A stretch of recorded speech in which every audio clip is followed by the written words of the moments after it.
Bonjour, je m'appelle Émilie Ruedas et je suis étudiante de langues étrangères de l'Université de Pamplona.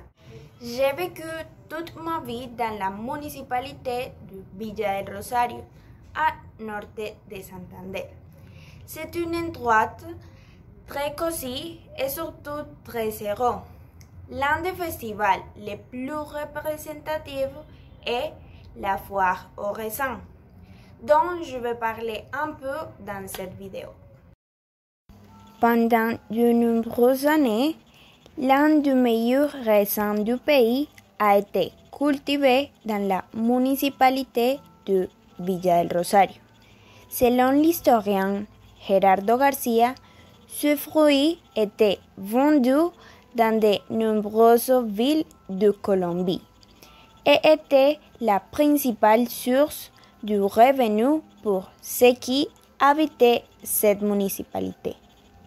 Aujourd'hui, après plus d'un demi-siècle, seul le souvenir de cette récolte demeure, qui chaque année, à la mi-octobre, est relancée avec l'arrivée des foires et fêtes traditionnelles du raisin.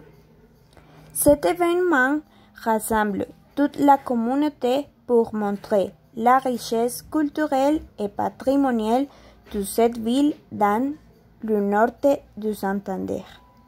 Cette fête, pour la grande majorité des habitants du Rosario, est une forme d'expression et de maintien de la mémoire de ce qui caractérisait auparavant cette commune, en l'occurrence le grand champ du raisin. Pour cette raison, les festivités rendent les rues de Villa del Rosario pareilles chaque octobre est rempli de joie et de couleurs avec tout ce que cette célébration contient.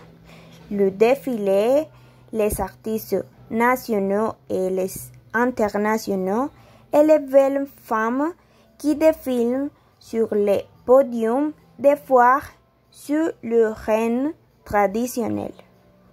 Ce festival a lieu le 12, 13 et 14 septembre dans le parc principal et au Colisée de San Martín. Il y a de nombreuses femmes artisanes dans cette ville historique.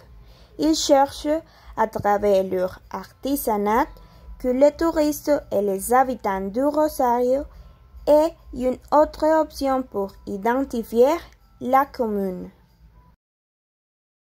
Ces artisans, en plus de représenter des monuments traditionnels, par exemple le temple historique, la Bagatella et le musée du lieu de naissance du général Santander, ont également moulé des supports à vélo, des porteurs et de pimpineros en argile.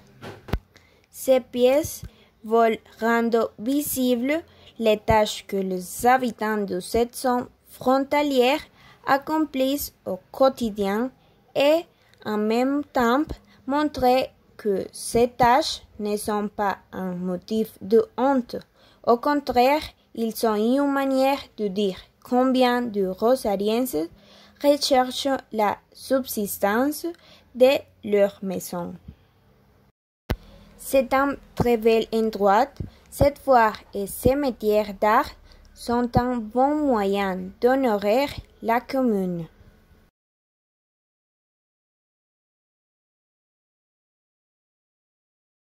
Chaque année, le 7 octobre, l'Église catholique célèbre la fête de la Vierge du Rosaire, une invocation qui renvoie à la récitation du Saint Rosaire, que la Mère de Dieu elle-même a demandé à étendre pour obtenir d'abondantes grâces.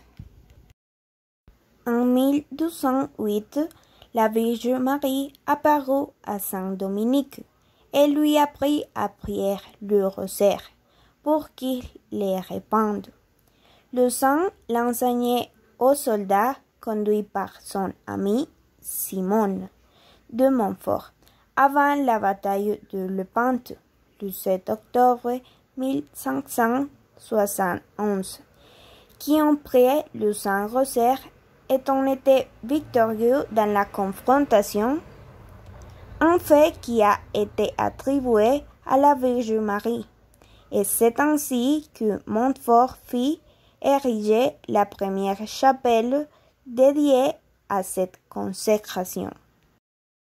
Le pape Saint-Pie V, en remerciement à la Vierge, a institué la fête de la Vierge de Victoire pour les premiers dimanches d'octobre et a ajouté le titre auxiliatrice des chrétiens au litanier de la Mère de Dieu.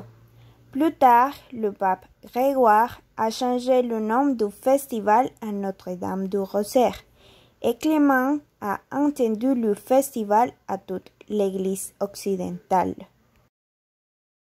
Plus tard, Saint-Pie l'a fixé au octobre et a affirmé « Donnez-moi une arme qui prie le rosaire et elle conquérera le monde ». La célébration de cette journée est une invitation pour tous les fidèles catholiques à méditer sur les mystères du Christ en compagnie de la Vierge Marie, associée d'une manière particulière à l'incarnation, la passion et la gloire de la résurrection du Fils de Dieu.